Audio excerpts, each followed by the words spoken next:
really amuses me how my brain works, Rob. I was like, we're going to be on time, and then seconds before being on time, Yeah. You went off on a tangent, mate. I was like, I wonder if I can connect straight to the Wi-Fi. And Rob was like, go sit down. Like, what are you doing? Welcome to the show, folks. We're here in a new studio. Look, we have a studio. Madness. It's new. We've built things. This is where we've been, you see, doing stuff, creating things. In today's show, Rob and I are going to be, we're not going to be arguing, are we, Rob? Discussing. Rob and I are going to be discussing gently. We want to hear what the chat says as well, so it's like a three-part. There's a three-way discussion going on. Is this the best Warhammer 40,000 has ever been? Is this peak 40k? Is this the golden age of Warhammer 40,000? Is it the best it's ever been? Or is it just random nonsense and we're all convincing ourselves it's really balanced? But actually, it's just random nonsense. So Rob and I are going to be discussing that. We talked about it a lot at the UKTC, which we both streamed recently. If you like 40k, I mean, if you're watching this show, I'm sure you've seen that. I mean, hope so. It was like our most viewed stuff we've done so far. There's like 15, 20,000 views. 24 hours of gaming. Like, who wouldn't want to watch that? We streamed so much Warhammer 40,000 in 3 days. It was genuinely unbelievable. Anyway, we're going to be talking about how balanced is Warhammer 40,000 in this show. And then after the show, in about 45 minutes, you wonderful members will be treated to an After Dark where I'm confronting Rob on a few things directly. He doesn't know about this. I'm yet to find out. I'll find out with the chat. I didn't really tell him. There we go. I didn't really tell you, Rob, for what we're going to confront. But I'm going to confront Rob on a few things. It's going to be a bit fun. We're going to talk about the UKTC, how it went, and we're also going to have a lore discussion. Rob is like he's like a slightly broken Wikipedia for lore of 140,000. Yeah, that's fair. It's like there's a few page links missing. He's like, yeah. So there was a chapter that. Right, wait, hang on. Oh no, that's anyway. It's a bit of fun. So we're gonna have a lore discussion. Thanks for joining us, folks that are with us live. We appreciate you, and Rob, thanks for coming here in the studio, my friend. Apparently, they're asking, is this a green screen behind us? This wall here. This is a green screen. Everything behind us is green. No, it's all real.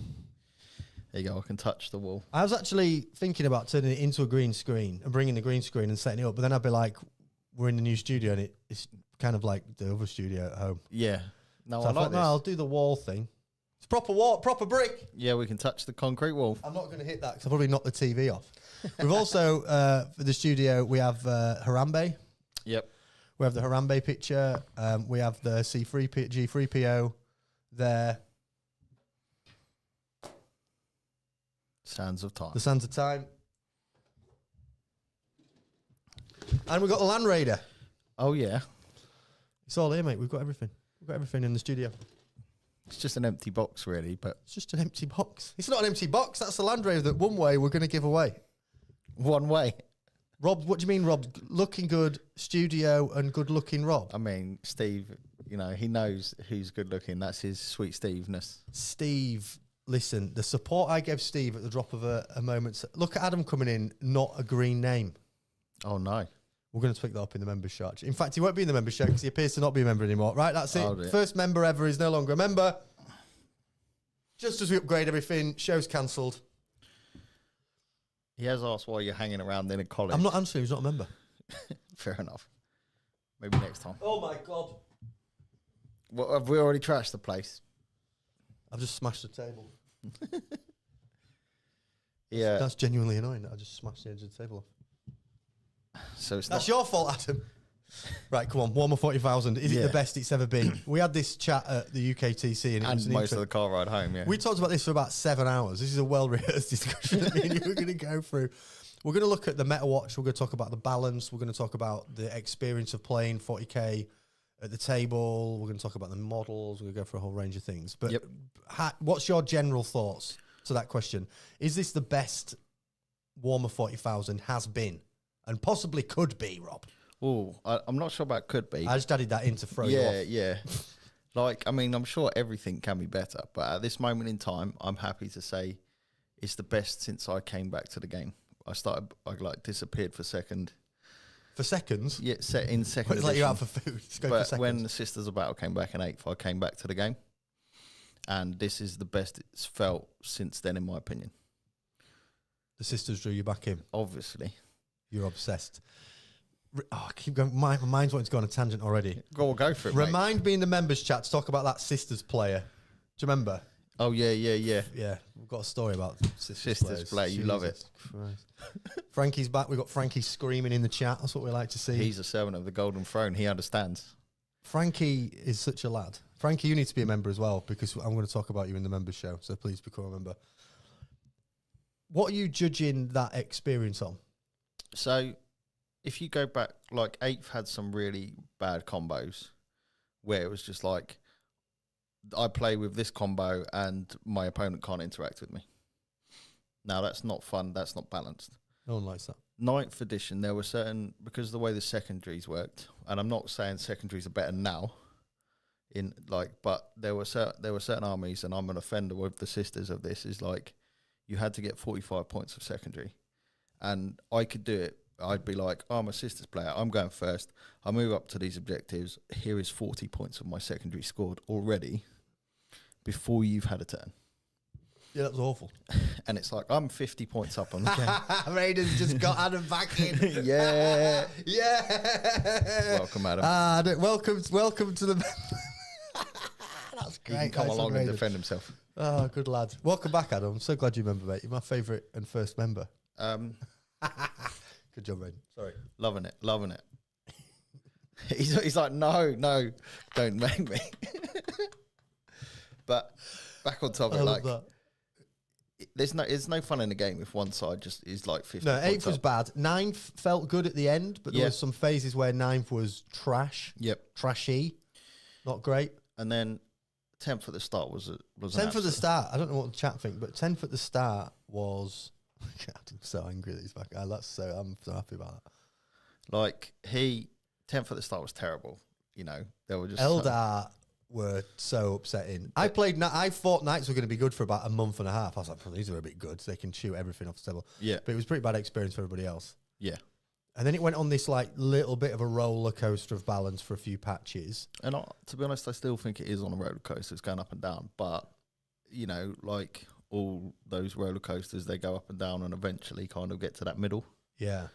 And you think that's where we're at with 40k at the moment? You were saying that a lot over the weekend. Yeah, like it feels, for me, all of the armies, if you were to play a good skilled player with any army, they can win tournaments. You could never have said that in 9th. You could never have said that at the start of 10th and 8th. Just no. So, in terms of balance, what with any army? I think so. Yeah. You reckon? Yeah.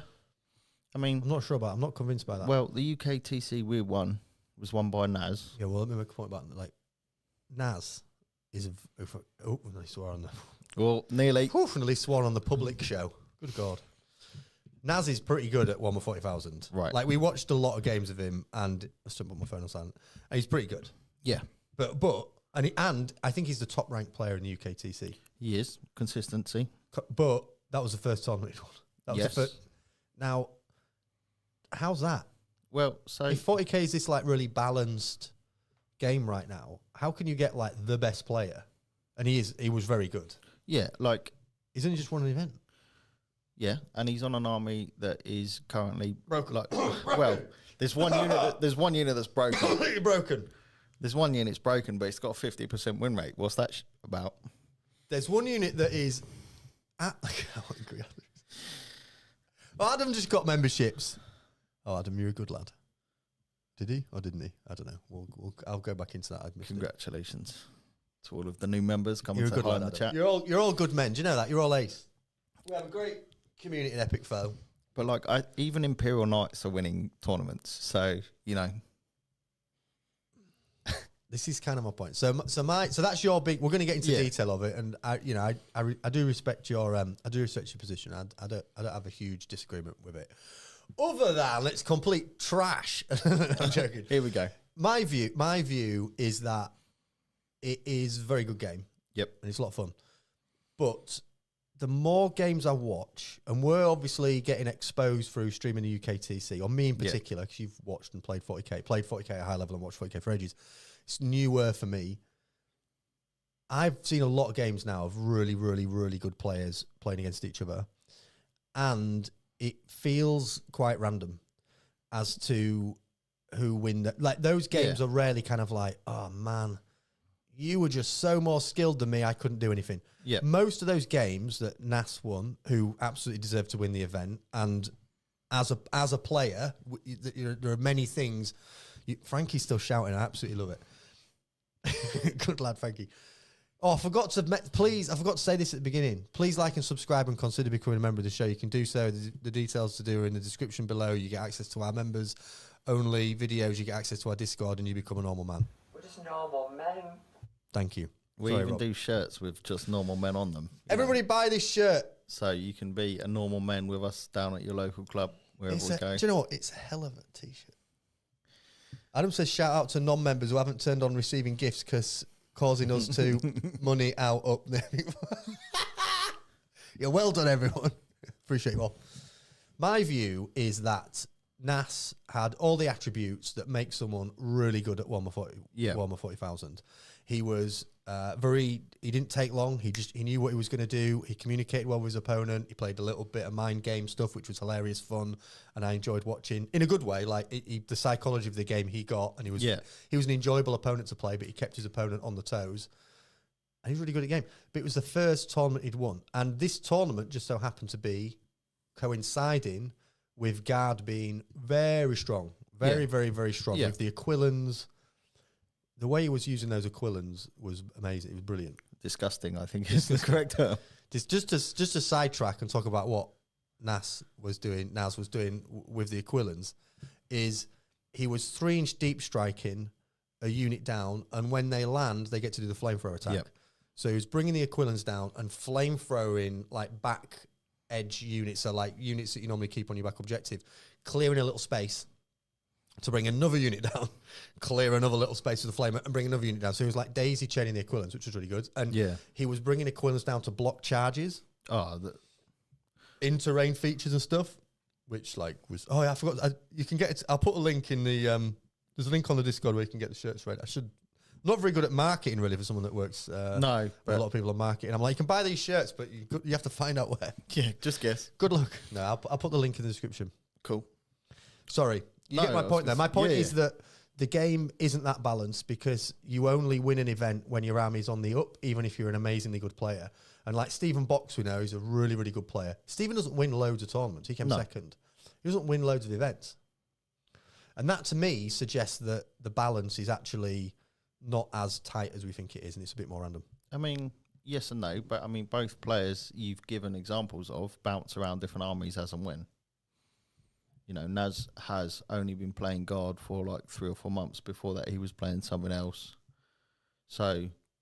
Do you think they jumped to the armies that they perceived being the strongest at the time? Oh, definitely. Like, without a shadow of a doubt, to win a 9-round tournament, you must have some luck.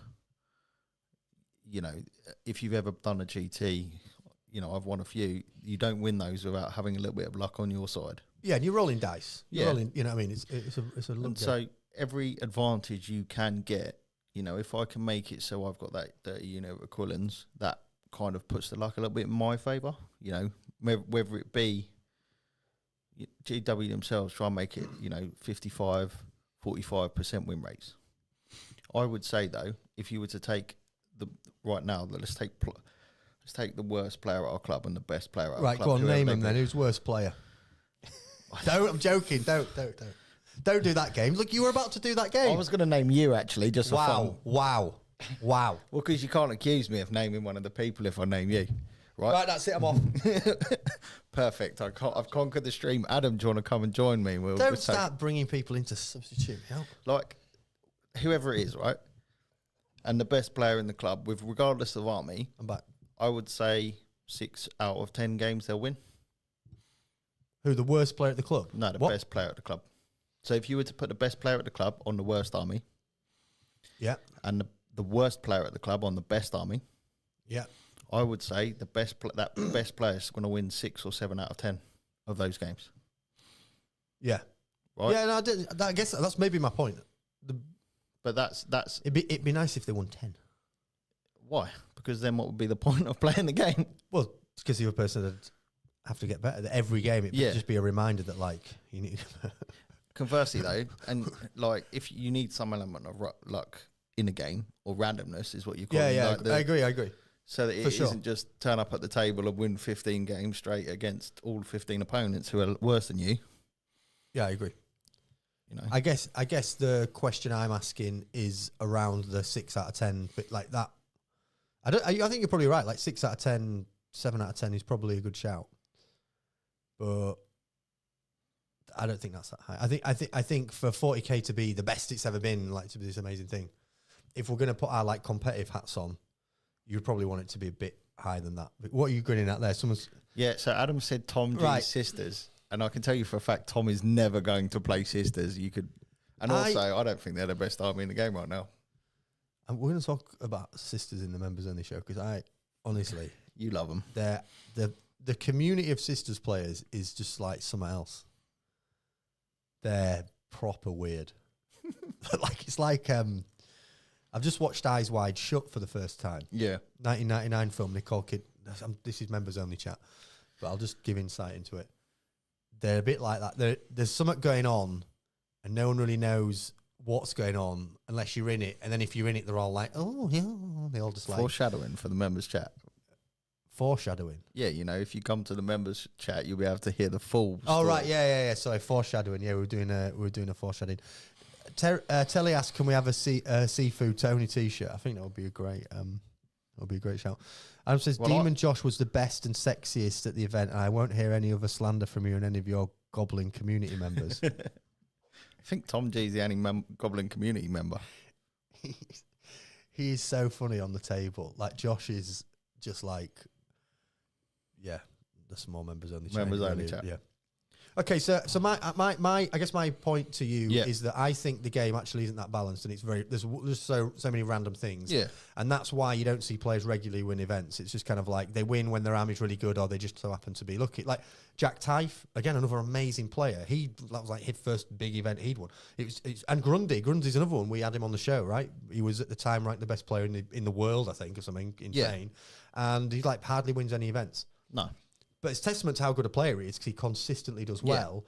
But the fact that he doesn't regularly has won loads and loads of events is I agree with you. I think we're probably agreeing that it's like a 6 out of 10. Yeah. And then 60% of the time, a good player will beat a worse player with a worse army, if that makes sense. And then you come to those final rounds where you need that little bit of luck to go your way. Yeah. And eventually, you know, if you go to enough events, it will, and you'll win the big event, which is what happened. With Naas. What do you think of the? And that's nothing to take away from how well he played, though. No, those games are amazing. What do you think of the like internal balance then of the game at the moment? And again, this is something we talked about a lot watching all these armies. Yeah, so I don't like the internal balance of not the game is balanced between armies, but the internal balance of some indexes are not good. You know, give us some examples of this. I'm going to go with sisters for one. Oh, you just talking well, about of course sisters. You know, but can you mention something other than sisters? Okay, I'm joking. I was winding up. I wasn't actually. Don't mention them. Well, Chaos Demons for one. Okay, fine. Demons. Right. When have you seen Slanesh demons on the table other than the great big large demons? No. You see Shalaxi, you see the I think Keeper of Secrets. Might be that one. I don't remember, but like. I don't remember the last time I've seen demonettes on an army. No, we had a guy at the UKTC, didn't we, that played with. We got him on because you were like, this is a cool army. Yeah. I was really interested. And then he like set the game up, and then he got out all these like little kitten models with like kitten women with like their asses in their hair. And he like set them out. And I was like, that is the most Slanesh thing I've seen, you character. You can't comment about these Slanesh players, but you know. P, did he fan or something? Exactly. Harvey loves the demons. Yeah, and Harvey's smashing everybody with demons. He's a nightmare. Conversely, on the other end of that scale, Nurglings are like, let's take him in every single Chaos army because they're too good. So, the internal balance of some armies, you know, Repentia are a joke. You can look at Space Marines. When was the last time you saw suppressors? Or Tactical Marines? 9th edition on Vanguard Tactics. Yeah, exactly. If I'm honest. Right. Those units could be more balanced. We play a couple of like play chess, for example, or the game that can't be named. You can pretty much pick every single unit and have a use. Yeah, there's no like, oh, this is just never a unit on the table. It's like, oh, that goes in that army or with that list. Yeah. And so I would say no. There's the internal balance can be worked on. and we'll see how they go from there. Shall we have a quick look at the balance at the moment on the Meta Watch and see where it's at? Because you were looking at this earlier, and there were some interesting bits to pull out. So let me just get it up. And I also love how even 40k statisticians can't even agree on the numbers. You know, what's this about? Oh, sorry, I just closed the chat. Yeah, we have to. I'm not sure Harvey's allowed in members' chats because he's a bit young. Harvey, get in there. Don't tell your dad. I'm at the club tomorrow, Harvey. So if you don't tell your dad, I won't. You'll get you in the members' chat. No, I'm joking. So, in fact, do you know what, Harvey? You're welcome in the members' chat today. And if your dad finds out, we're going to keep it very PC.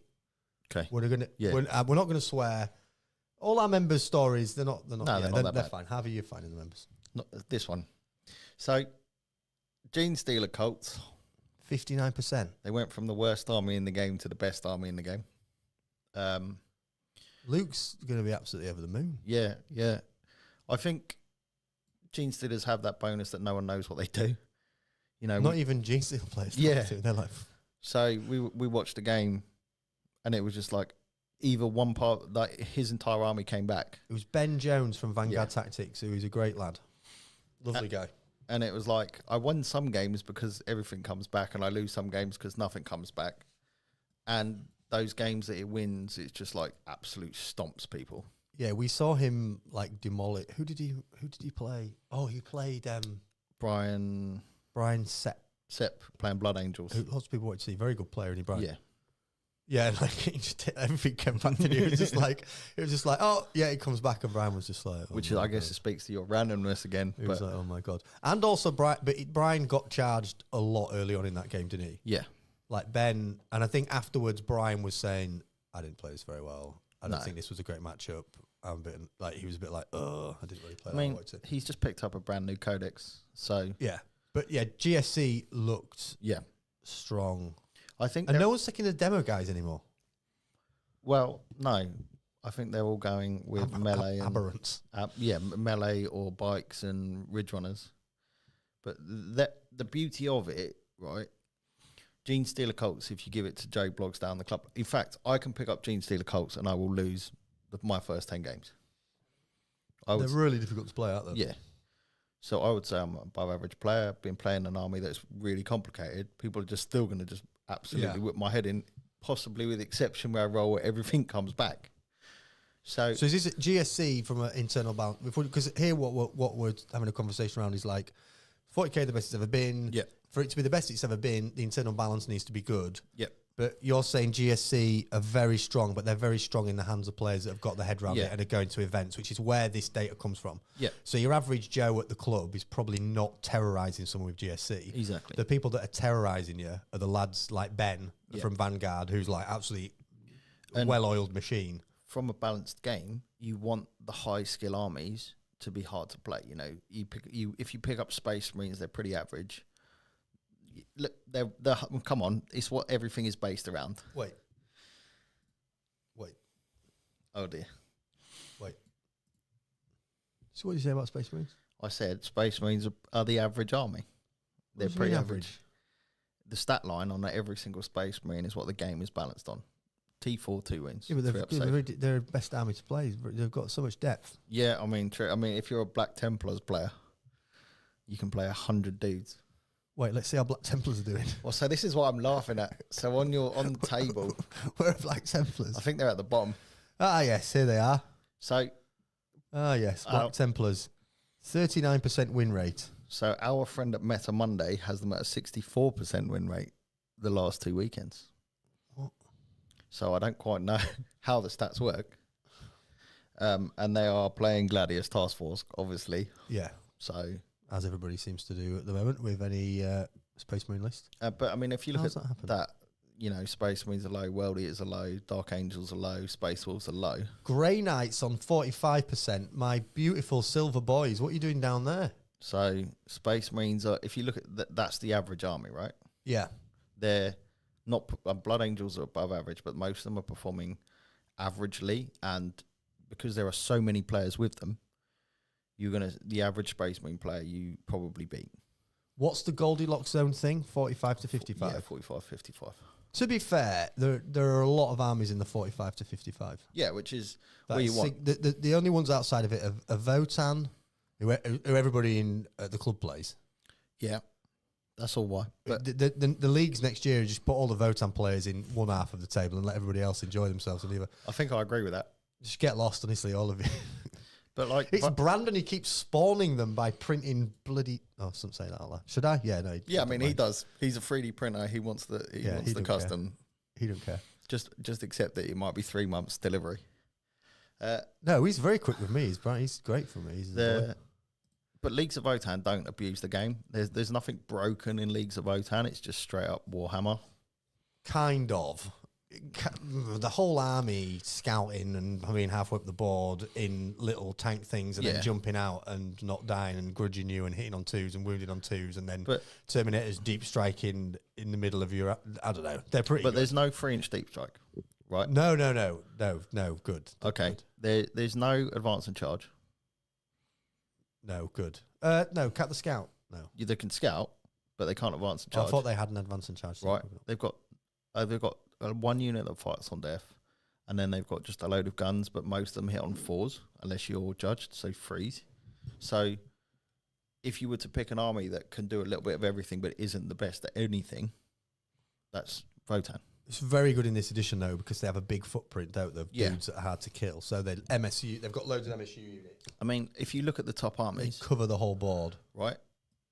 The top armies are armies that have MSU. Oops, sorry, everybody. I'm messing the screen up. So Gene Stealers have lots of units. Leagues of Votan split their units up. Necrons go for lots of small units. Chaos Demons run a couple of big guys, and they're probably the exception to the rule. Tau Empire are all over the place. Adeptus Sororitas are all over the place with models, and that's more to do with Piranha Nexus than... So I don't disagree with any of this. This isn't... I don't disagree that there is balance in the armies. Yeah. And we can look at that. But man, there's a lot of armies that are in the Govenlock zone. My underlying feeling about 40k generally at the moment is that the randomness is actually creating a perception of balance, if that makes sense. Yeah. So the thing where we had, not a heated debate, but probably a 7-hour debate. On the card, I'm joking. It The thing we talked about at length at the UKTC event when we were streaming together was the analogy I gave was like, you could argue that heads and tails is really balanced. Yeah. In fact, it's probably the most balanced game you could play because you just flip a coin. Except for chess. Well, but the point I'm making with heads and tails is it's just so random that it feels balanced because you're like, I've always got a chance of winning because I just flip it and shout something and 50% of the time I'm right. And then on the other hand, chess is balanced, but like it's balanced not on luck, it's just pure skill. Other than the white, black, fine, okay, white has a marginal chance, but it's so marginal that like the best player pretty much always wins at chess. It's like 99% of the time the best player wins unless they make a mistake. I feel that because of the latest, the card mechanics, so like the drawing the missions, flipping the cards and stuff, whereas in 9th edition you could pick them, couldn't you? In 9th edition you'd be like, these are my secondaries, and I built my list to do these secondaries, and whereas this is kind of like, it's much more random. I think the cards are random, but I think that's good for the game. Because... go on, you explain why it's good. So if you've got two players at the table, and they pick secondaries, you knew who had won before you started. Okay. In what, 9th? Yeah. For example, with the Sisters player, we'd roll the dice. I'm going to have 50. Sisters again. Well, it's because of my personal experience. But there were like Necrons, for example, used to do it, where the secondaries you picked, it would be like, I've scored 45. Okay. I now no longer have to care about my secondaries. I'm just going to stop your primary. Yeah. And then you just win. Yeah, that's bad. And that's not good. I know that's good. Because you've got new orders where you can spin them, okay, I very rarely score less than 35 secondaries. Don't show off, Rob. No, I'm just... Don't brag on this. Because you can spin new orders, right, and you can store the CP, and the way you push up the board, a good player will make sure that they're always scoring a minimum of 30 secondaries. So there is a skill through the skill expression is through that. I'm not denying that. And a bad player won't look for those secondaries or won't position for it. And what you see from the good players is they know what cards are left in their deck, so they work out what they're going to need to do. So they're like, oh, I haven't drawn that yet, so that means I need to keep that unit there to do this. So like you see the good players not manipulating the deck, but card counting and being aware of what's coming up. But this all adds to the randomness. So when we look at the data and we're like, oh, there's lots of armies that are in the Goldilocks zone. Yeah. That's a really good thing. And it is a good thing, but I think that's because, not of internal balance, that's because of external imbalance, if that makes sense. So it's kind of like, well, they're always going to be quite near each other because it's quite random. So when it comes to events and tournaments, everybody's just kind of winning games based on draws of the dice or things that were quite janky. Or, as we have seen many, many times, that charge roll failing or that person passing the 4 up. It's this like, oh, I just failed my charge twice. I needed a 6 and I rolled a 4, then I did a reroll and I rolled a 2, and that cost me the game. And it's like, well, that's quite random. I think like if you're playing 2 players of the same skill level, something that never happens, those dice rolls will matter. I think if you're playing agree.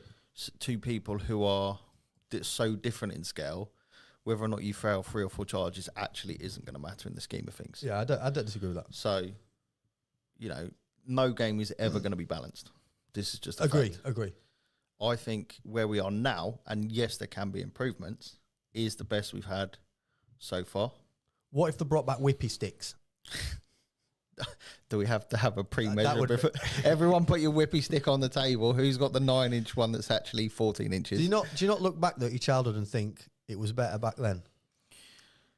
I mean, when we didn't take it so seriously. Yeah. Because me and you take 40k seriously. Even if we're like, oh, let's have a fun game, we're both like quite serious. Yeah, become like, we're like, going for turn 4. Seriously, do you know what I mean? Do you not miss the days where like it was just like so imbalanced, it was mental? Do you know what I mean? When the competitive players didn't run anything. Yeah. You used to hit each other with your whippy sticks. Yes and no. Like, I'm playing Old World now, which is a close approximate English. Let's do a bit of rapping if you want. We can freestyle on it. Close approximation, because there was no mission secondaries, there's no thingies. You just basically line up and kill the other person. It's quite satisfying, actually. That. I missed that part of it, but I also think having those secondaries and having the primary mission means that the army, you don't have to take the most competitive "I'm going to kill you" list. You can take Harvey at the club, right? He's a perfect example of this. He doesn't kill anything, but he still beats you. But he does score 5,000 points a game, so it's quite hard to beat him. Right? So, why have I still got 1,800 points on the table, but I've lost 100 to 20? And like, I'm just gonna say on my like groany, mumbling vibe, like my moaning vibe. 40k, has there been an edition of 40k that felt less like a war? Warhammer 40,000 is, in the grim darkness of the far future, there is only war. And we all do actions. When really it's like, find Annika. It's like, well, this unit, this incredibly scary, you know what I mean? Like this incredible unit, these Adeptus Custodes, they're going to stand up and go in this corner here. And they're going to do an action in a corner. And you're like, yeah, can we not just kill each other in the middle? Can we not just like do more kill your opponent's stuff and act like in the grim darkness of the far future is only war, rather than in the grim darkness of the far future there is only movement-based activities which don't involve killing each other? I think if we were to bring that back with the model range we have now, there would be 2 armies. What, just killing? Just killing. 2 armies would win the game every single time. Wait, let me guess. Go for it. I'm thinking. Chat as well. While he's thinking, chat. There are 2 armies that will probably win every single game. What are those 2 armies? It's got to be Space Marines, the best army. What are the most killy factions in the game at the moment? That's what you're thinking. Well, no, so remember that you have to score more. You kill things with your opponent and deny them killing yours. So Imperial Guard indirect. You line up 50 indirect tanks at the back of the board, and your opponent has to run across you and get to you before they die. Oh, right. Yeah, that sounds bad. They'd have to do something about that. Right. Tau and Eldar. Eldar. So, Tau's a good shout as well, isn't it? They just stand there and go, I'm going to shoot you as you walk out. Yeah, so Tau are close range doing it, though. So Tau primarily have to be within 18 and 12. I'm playing Tau tomorrow at the club. Whereas Eldar have a lot of fire and fade, so they can pop out one tank, they can shoot you through all 3 tanks through their fire prism and shoot 3 different targets, and then pop that tank back in. And unless we're playing on an open board, which we won't do because they've got their lovely models they want to sell, Astra Militarum will indirect everyone off the table, and Eldar will shoot you without being interactive. And that's bad.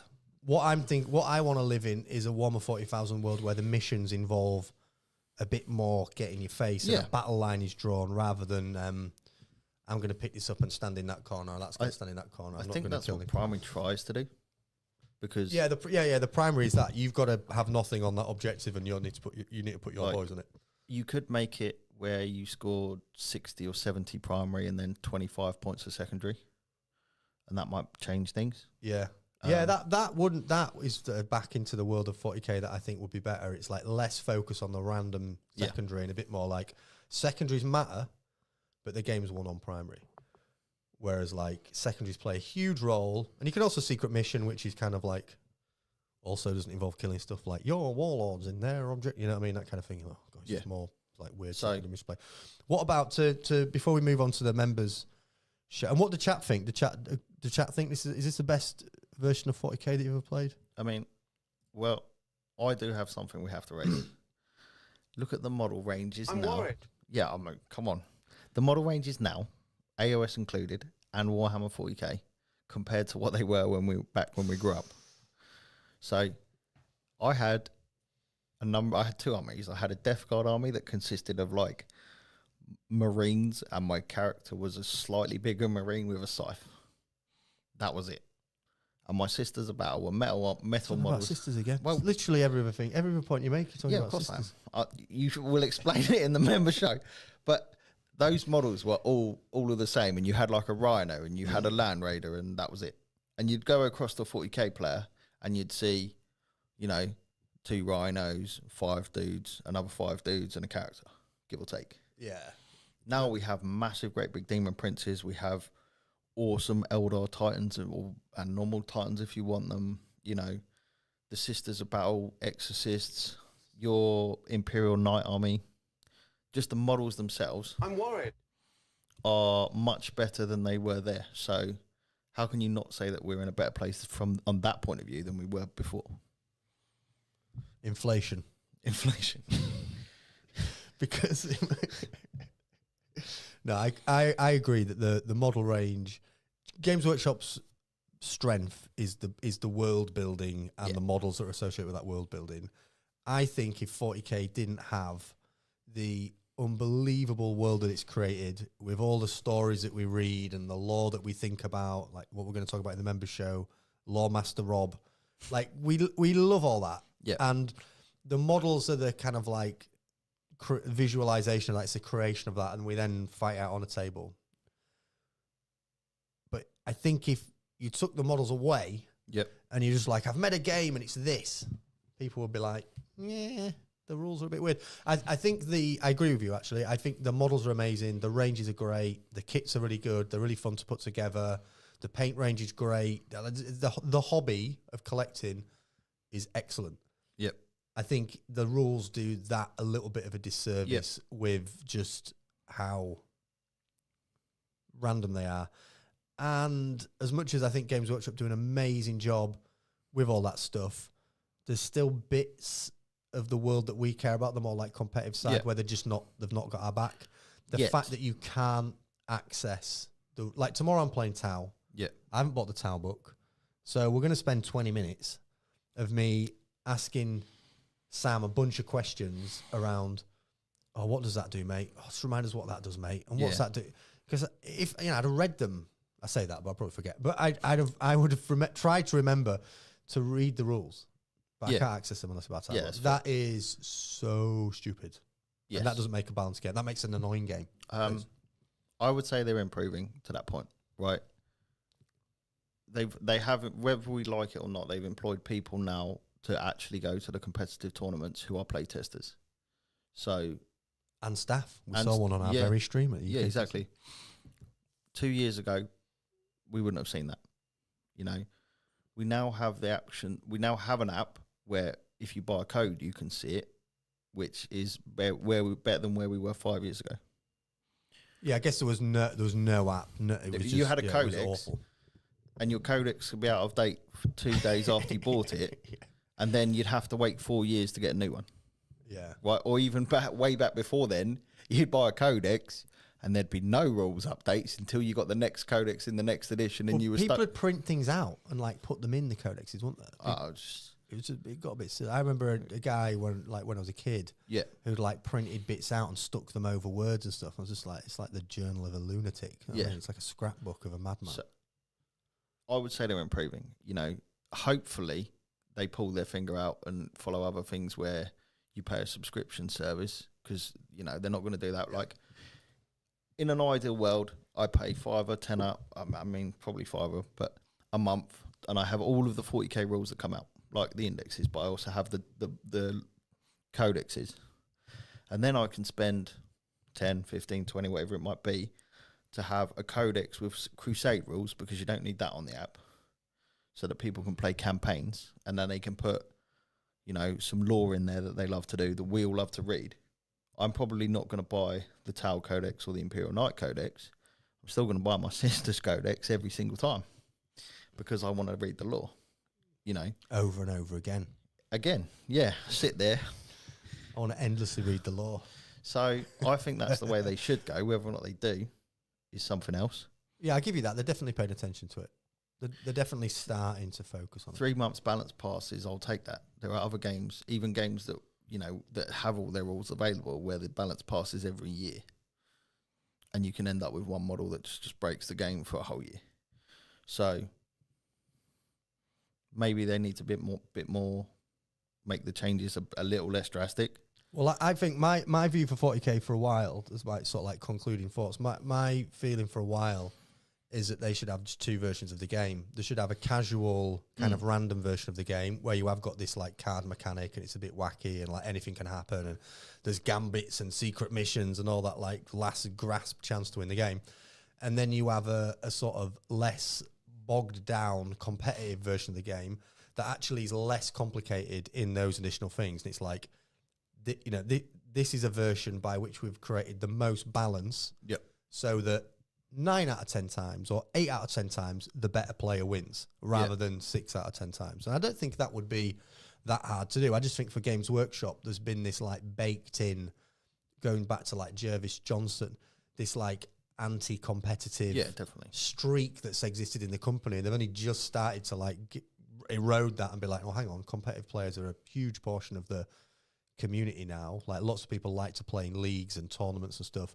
Let's give a little bit more consideration. And Games Workshop like, okay, cool, that's great. We'll do all these mission packs and this and everything. It's like, stop, you're being more, stop doing the casual stuff. Make it more competitive by reducing the number of external factors that influence the game. But that obviously, you would need you would need basically another rules department to basically be like, right, you make the casual version. Well, so it's definitely going to require the more spending of money. That's not something that they could just be like, oh, do you know what, we'll just. They've already got Crusade though, so they could just make Crusade one part. But it's hard to make a game balanced. Yeah, but it's easy to make Crusade rules. You just write mad shit. You just go like, this will be fun. Exactly though, but they could just make Crusade rules a little bit more organised, a little bit, and make the main game a lot more competitive, and you're done. Adam says I'm describing Spearhead. Yes and no. AOS like, stuff. Me and Adam not always agree on AOS. Some don't start an AOS debate. Some is true, some is not, and I think that's, you know. But that's what Spearhead is, that you just buy the bot. You buy a Combat Patrol, and it's like, and it's the same as Combat Patrol in 40k. It's balanced. Yes and no. I would say like 80% of it is, and then there are a couple that are just like, what the. It's the same in 40k, right? You can buy Drakari Combat Patrol, and if you're a lunatic. Yeah, but you get 2 transports, 4 units, 2 characters, and a hero. Or you can buy a Custodes Combat Patrol and have 1 character, 3 guys, and 3 bikes. It's like, well, let's play that game and see who wins. Yeah, fair. We know full well who's going to win that before we even start, because I'll just fire this tank that's got 3 Bright Lancers at the Custodes for 4 turns and see who wins. I'll roll 4 up. And deal with all of the other guys. I just roll 4 up. Running over to the corner to do missions. So, Draw 4 ups, mate. Warhammer 4+1000. Raiden, welcome Yeah, exactly. Raiden to our community, by the way, mate. I look forward to seeing you at the club. It says, to be honest, as a new player, have found a lot of things with Games Workshop about gameplay, like being able to actually purchase a mission deck, only a basic thing, but I like to have the cards rather than the app. Yeah. Can't get one anywhere. People still can't get the mission deck. That's a Our joke, league right? was like delayed in starting because everyone, I think I was the only person who had a mission deck. And I never organised my league games at the beginning.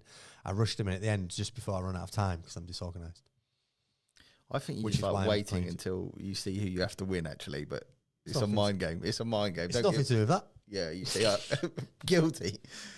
I like to try and see how everybody's doing and what I have to prepare for. Like, Oh, I'm well aware. you do the same thing. No, I don't. I didn't get my league games in because I lent my army out. Don't come on this show with propaganda and lies. You can ask your epic Flail Tactics person who had my army for 6 weeks. Maybe I will. Folks, I've enjoyed the discussion tonight with Rob about his Warhammer 40,000, the best it's ever been. I think we're kind of on the same page. I don't think there's like a huge disagreement. I think I think we both understand the different perspectives that we have, and I think ultimately you're like 6 out of 10 analogies, right? Like I agree with that. I think, and I think there's more of a discussion that we'll keep having on the show. One of our favourite things to talk about is around the balance and some of the like perceptions that exist around the competitiveness of the game. Like we like talking about coaching and what competitive play is a good thing or a bad thing. So it's definitely in our camp of things we'll keep chatting about and thinking about. And I want to get to member show because there's stuff I want to talk about that Let's do it. Let's do it. Come to the member show. Folks, thanks so much for watching the show in our brand new studio. We didn't have any technical hiccups, which is surprising, to be honest. Seems for good. something that this is the first thing we've done in the studio. This is the first setup. So appreciate people watching. We are soon going to integrate super chats. Will allow you to take over the screen behind us. So that's I'm sure nothing will go wrong. We're just normal men. No, wrong one. Wrong one. Which is I'm worried. You just press Scatman John. I don't know That the one. I'm worried. That's the one I wanted. Yeah. That's the one. We're going to have screen takeovers. So if you super chat, you'll be able to show an image on the screen. And we are also going to move the Thursday night live streams to here. So you will have a setup where we've got people playing 40k and a bunch of other games here live in the studio. And again, the chat will be on the screen. So the players will be able to see the chat and you'll be able to take over the screen and put things, motivational images and pictures on the screen to help the players get through. We know where this is going to go. It's going to be chaos and madness. And there's already bizarre. a picture here of We've what we're going to see. We've already got Uncle Harambe Can I show dressed it? as Gulliman, which Luke got me for my birthday at the front. We've got Lord Harambe there. So, yeah, we've got lots more to come from the show, folks. This is just a start. We appreciate everybody that's tuned in and watched us live. For those of you that have green names, we're going to do a members show where we're talking about weird sisters players I've had enough of, to be honest, and experienced Leave me alone, all right? Leave me alone. They're so strange. Our adventures in the hotel, Questionable. very questionable, and we're going to chat some law with you, lovely members, folks. Thank you, Rob, my friend, as always. Thanks, folks, for watching us live. Members will be in the members show. Adam. Just On that note, we will Outtake. see you in the members show in just a matter of seconds, my friends. Thanks for watching, folks. Like and subscribe. Please like if you've enjoyed the video, and if you like our content, consider being a member. The details to do so are in the description below. All right, take it easy, folks.